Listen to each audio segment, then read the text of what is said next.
পুলিশের সাবেক মহাপরিদর্শক আইজিপি শহীদুল হকের ৭ ও আবদুল্লাহ আল মামুনের ৮ দিনের রিমান্ড মঞ্জুর করেছে আদালত। সকাল ৭টার পর ঢাকার মেট্রোপলিটন ম্যাজিস্ট্রেট আখতারুজ্জামান এই আদেশ দেন।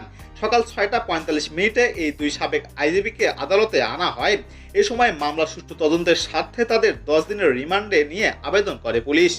পরে আদালত নিউ মার্কেট এলাকায় ব্যবসায়ী ওয়াদুদ হত্যা মামলায় সাবেক আইজিপি শহীদুল হকের ৭ ও মোহাম্মদপুর থানা মুদি দোকানি আবু সাইদ হত্যা মামলায় সাবেক আইজিপি আবদুল্লাহ আল মামুনের ৮ দিনের রিমান্ড মঞ্জুর করেন। আদালতে সাবেক আইজিপি শহীদুল হক নিজেকে নির্দোষ দাবি করে বলেন, আমি পুলিশ প্রধান থাকতে কোনো মিথ্যা মামলা দিয়ে কাউকে হয়রানি করিনি। পুলিশের জনগণের কাছে নিয়ে গেছি। আমি যতদিন চাকরি করেছি মানুষের সেবা করেছি।